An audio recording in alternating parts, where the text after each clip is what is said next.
Overactive bladder can be a real nuisance, with frequent trips to the bathroom that can disrupt your sleep, work, and travel. Now, about 30% of the US population suffer with symptoms of overactive bladder.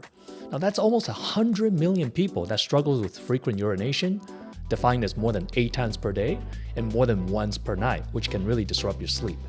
Now, most people think overactive bladder is a bladder problem, but as you will discover in this video, it also involves other systems in the body. Now, if you address overactive bladder by solely focusing on the bladder, you may not get the best results. Now, after this video, you will know the root causes of overactive bladder and why most people continue to struggle with symptoms due to inadequate treatment. Hi, I'm Dr. Peter Kahn, board-certified chiropractic neurologist and certified in functional medicine. Let me show you how to master your health. If you have overactive bladder, this condition usually involves not just the bladder itself, but also the brain and the gut. So they form a three-way triangle where it's a brain-gut-bladder axis, so that when one area fails, the other area fails with it. This is the reason why if you just treat overactive bladder and just treating the bladder, you're going to miss out on these other areas that could be also the culprit as well. Now, in speaking of the gut, we know that the gut has the gut microbiome, which are all the different bacteria that are normally there to support your health.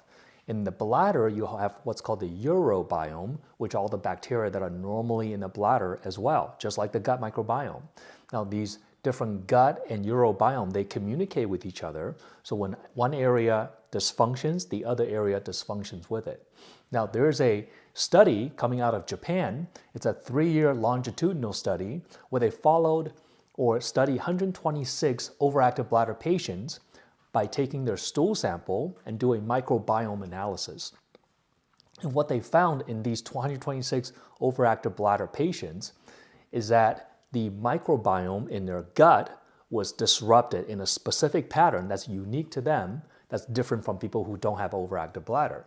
And what they also identify are these risk factors. And these are independent risk factors, which means independent of any other thing, if you have these type of patterns, that can increase your risk for overactive bladder.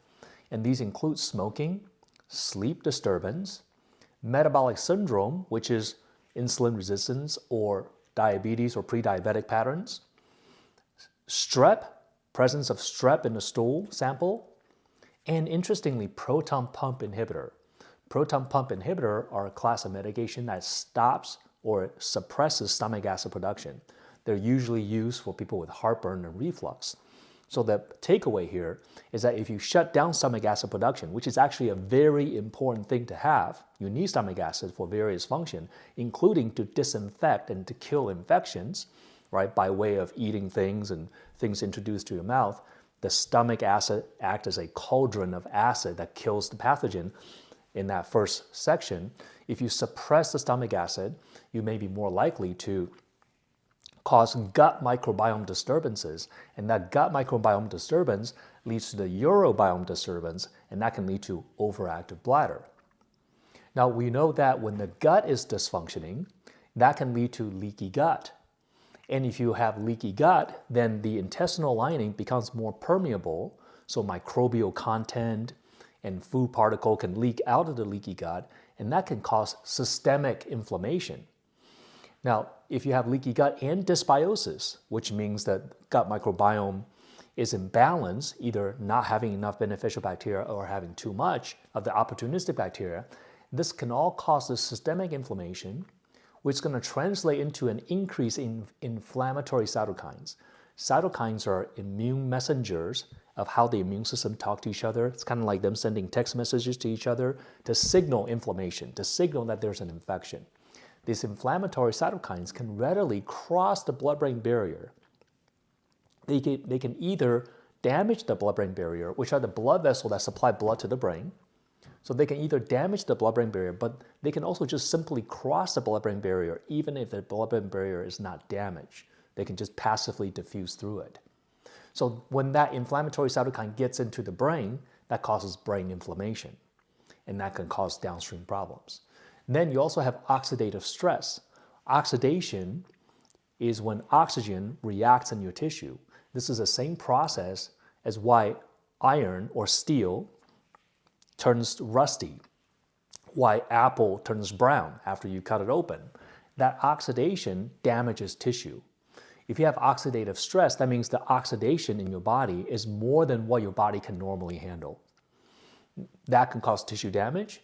That can also cross the blood-brain barrier and cause damage in the brain and cause brain inflammation. Now, what causes oxidative stress? Well, it's going to be things like environmental toxins. The main reasons why toxins like heavy metals and various toxins cause problem in the body is that they create this oxidation. They create this increased oxidation, which then causes tissue damage. Then that tissue damage will lead to inflammation, and we have a vicious cycle. So environmental toxins, which are ubiquitous in the environment that we're all exposed to, accumulated over time in someone who's having trouble with detox or just accumulated too much, can cause a lot of oxidative stress. Metabolic dysfunction can also cause oxidative stress. One of the markers that we measure for people to look for, to see if they have blood sugar issue is hemoglobin A1C. And really, this is a marker that's measuring the damage that the sugar is causing on hemoglobin, which is a component of your red blood cell. That's an oxidative stress marker. So if you cause blood sugar dysfunction by being insulin resistant or even hypoglycemia, because usually with hypoglycemia, you can have this up and down roller coaster for your blood sugar that goes from low to high. That insulin resistance pattern and high blood sugar is going to cause metabolic dysfunction, which damages your mitochondria, which damages your ability to quench these oxidations. And then we also have decreased antioxidant status. Now, you can have decreased antioxidant status because you're not getting enough nutritional intake of antioxidants. You can also have decreased antioxidant status because your body cannot produce its own antioxidants. There are antioxidants that you must get from food. There are antioxidants that you must get that your body can produce on its own, which is glutathione. And some people may have a decreased capacity to produce these endogenous antioxidants. Some people may have a decreased intake of exogenous antioxidants from food. And another reason why you may have decreased antioxidant status is simply because you're using it all up. Because you have so much oxidative stress from environmental toxins and metabolic dysfunction that you're just using up your antioxidant reserves. So you don't have that much left. So this is a case for intaking extra antioxidant, either through the diet or through nutritional supplements. So this is how the gut can impact bladder, and the gut can impact the brain. Now, when the gut starts to impact the brain by causing brain inflammation through these pathways, then the brain, when it becomes inflamed, it's going to decrease its control of the bladder, because bladder is under autonomic control, which comes from the brain, the autonomic part of the brain, the autonomic nervous system, but also you have some volitional control through the frontal lobe and micturition center, that you have voluntary control of the bladder. Together, they work to help you to control the amount of bladder tone and the sensitization to the pressure and the volume in the bladder so that you know when to go, when not to go. I made a video about that, explaining the bladder-brain axis and how the neurological control can be disrupted. Now, when the brain becomes inflamed, that can decrease innervation and control of the bladder. That can lead to overactive bladder. And then stress, mental health disorders, as well as brain inflammation, can all lead to bladder dysfunction. So it's not just inflammation from diet, from toxins, but even just mental stress and mental health disorders like depression and anxiety can have an effect in causing overactive bladder. This is the reason why we don't want to just look at the bladder. We have to look at the brain, we have to look at the gut in a comprehensive functional medicine approach, which is what I do with our clients in our practice. So when it comes to brain inflammation, what could be causing brain inflammation?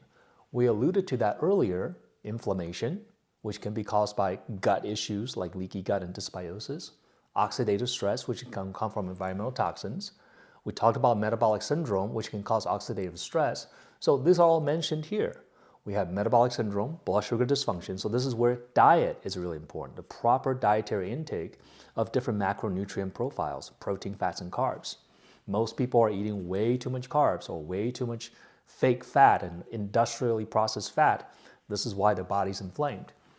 Environmental toxins, may need to do some testing to find out what you're burdened with toxin-wise and help to implement a detoxification program. Chronic infections can also cause brain inflammation. There are many viruses and even bacteria and candida that can get through to the brain and cause brain inflammation itself. Autoimmunity. People with autoimmune disease going to have a higher level of baseline inflammation than people who don't have autoimmune disease. And then chronic inflammation, either due to autoimmune or due to some of these other factors that we talked about, can all cause systemic inflammation, and that systemic inflammation can cause brain inflammation. And then we have concussions. If you hit your head, you have concussion syndromes. That can also be a source of brain inflammation. And the thing with concussion is that each concussion builds on the one before. So each successive concussion, you are going to deteriorate and feel worse and become more sensitive to each successive concussion. And then we have stress, as we talked about, as a potential trigger for inflammation. So definitely we need to address the brain component if someone has overactive bladder. Now finally, we also have bladder can come back and cause brain problems. So there's studies done on rats where they cause bladder outlet obstruction, and bladder outlet obstruction, which means that they don't let the urine out, right? They basically block the flow of urine, which then causes inflammation in the bladder, elicited hippocampal inflammation. Now the hippocampus is a part in the temporal lobe, deep part of the temporal lobe. That's part of your memory system, help you with learning and memory. It also helps you to control your circadian rhythm, so your sleep-wake cycle. The hippocampus is a part of the brain that degenerates first in people with Alzheimer's disease. So we know that bladder outlet obstruction in rat studies cause brain inflammation. That's really profound. And then also, not only that, it also causes microglial activation. The microglia is the immune cells in the brain. These immune cells in the brain, when they're activated, they start to look for damaged brain cells, to scavenge, to clean up cellular debris. But when they become activated, they can become overzealous in cleaning up cellular debris, and they start to clean up the healthy cells as well. So not only they get rid of the bad brain cells, they get rid of the good brain cells, then you have accelerated neurodegeneration and brain inflammation, which leads to symptoms associated with that. What are the symptoms of brain inflammation? Brain fog, fatigue, depression, decreased brain endurance, lack of motivation. These are all associated with brain inflammation, which can be triggered by microglial activation and hippocampal inflammation. And then you can also have decreased neurogenesis. So in these rat studies, when they cause bladder outlet obstruction, they notice these inflammation of brain regions as well as decreased brain cell regeneration. So all in all, bladder problem can cause brain problems can cause bladder problems. This is really profound because so many people have overactive bladder, but they also struggle with anxiety and depression as part of their symptom picture. Now, people think that, well, you have overactive bladder, you're not happy about it, that's why you're anxious, you're depressed. Is it really just simple as that? Or is it because that condition actually can start causing inflammation in the brain, and then brain issue causes more overactive bladder, then we have a vicious cycle. So until we break this vicious cycle by addressing all three parts of the system, a lot of patients are just continue struggling with overactive bladder. Now finally, I want to touch on the bladder wall itself, because you can certainly have bladder wall inflammation as one of the reasons why you can have overactive bladder, right? It can be a bladder issue because when you have bladder wall inflammation, that inflammation in the bladder wall is going to stimulate the nerve endings in your bladder wall to fire prematurely and spontaneously. These nerve endings in the bladder wall detect stretch. So as bladder fills up with urine, the stretch tells your brain that you're filling up with urine, you should go to the bathroom. But with bladder wall inflammation, those nerve receptors are going to be prematurely stimulated and become overactive. So they start to fire, giving you the sensation that you need to go, even though your bladder has not filled up. So that's the frequent urination that you experience in overactive bladder. So what are some of the root causes of bladder wall inflammation? Well, that could be due to undiagnosed low-grade urinary tract infection. Now, a lot of people with overactive bladder, they just go to the doctor and the doctor assume that, hey, maybe there's urinary tract infection. Let's rule it out. So they do a urine test and it shows that you don't have urinary tract infection. But what happens sometimes, it goes undiagnosed because it's not a strong enough of a case. It's a low-grade infection where perhaps the bacteria is not culturable, right? In order for them to do the urinalysis to detect these, they have to culture this. And sometimes you don't have enough bacteria to culture to show positive on the test, but yet you still have it that's causing enough inflammation that's triggering this. And that's very common. One of the reasons why you may have an undiagnosed low-grade UTI is due to biofilm formation. Biofilm is this mucus, sticky substance that are produced by bacteria when there's when there's enough bacteria that are colonizing together. They get together and say, hey, let's work together and build a fort so we can protect ourselves. So the sticky mucus that they produce protect the bacteria from being detected and being killed by your immune system. It also protects them from the antibiotics, so they become antibiotic resistant. And the biofilm helps the bacteria to stick to the bladder wall so they don't get peed out. This is why you want to hydrate, right? You hydrate so you keep the urine flowing. And then when they keep the urine flowing, just like a river, you tend not to have bugs. If you have a swamp, a body of fluid that's not flowing, you tend to grow more bacteria. So you want to keep things flowing. But when you have biofilm formation, the bacteria just stick to the bladder wall no matter how much you flush. And this can cause them to persist. Now you know that there may be a biofilm issue if every time you take antibiotic, it actually works. It helps you feel better. But then as soon as you're off the antibiotic, the problem comes back. So then you get recurrent UTIs, but the antibiotic does work. It just works for a while. And then when you get off the antibiotic, the symptoms come back. And that can alert you to a possibility of biofilm formation. Okay? Now, another thing that can happen here is a decreased T helper 1 immune response. Now, I have other videos that goes into detail about immune function, T helper 1, T helper 2, the different branches of the immune system, how they play together. But just for your understanding, T helper 1 immune system is part of your innate immune system that go and kill things, right? Their job is to kill bugs. And this T helper 1 immune response can be diminished due to chronic inflammation, due to various different factors. So sometimes we need to support your immune system so your immune system can actually do its job to get rid of pathogens. And lastly, someone may have histamine or oxalate sensitivities. Histamine is a chemical produced by mast cells in response to allergens. Oxalate is a chemical that's naturally produced as a byproduct of breaking down different foods, and it can be found high in certain type of food like spinach and kale. And some people have sensitivity to histamine and oxalate that can irritate the bladder wall lining. Now, not everyone have histamine sensitivity, not everyone have oxalate, so don't go and say, well, I must cut out all these. And even if you have histamine and oxalate sensitivity, it doesn't mean you need to cut out histamine and oxalate from your diet completely, because it's impossible to cut out histamine and oxalate completely. There's histamine and oxalate in many, many, many different foods. So the goal, even if you have histamine and oxalate sensitivity, is not to completely eliminate histamine and oxalate, but to just reduce intake. Reduce enough so that your symptom can improve and turn the tide around. This way it takes a lot of pressure off of you to like, oh, I gotta be so strict and cut everything out. That's not necessary. A lot of people make that mistake being told that they have oxalate problem or histamine problem, and they think they have to be like zero intake. And that puts a lot of stress, and the stress is going to cause more brain problems and more inflammation. So take a breather. You're going to be fine, even if you have those issues. How do we know that you have those issues? It takes working with a knowledgeable functional medicine practitioner that understand the physiology and the mechanism of how these things work, and be able to play the detective and identify your symptoms from your history. Sometimes there's lab work that can tell these things, but lab work is not 100%. The lab just support the hypothesis that the doctor is coming up with based on a very detailed examination and consultation. Now you have more clarity on why overactive bladder is so common and what the root causes are. Please let me know in the comments what you think your root causes might be if you struggle with overactive bladder.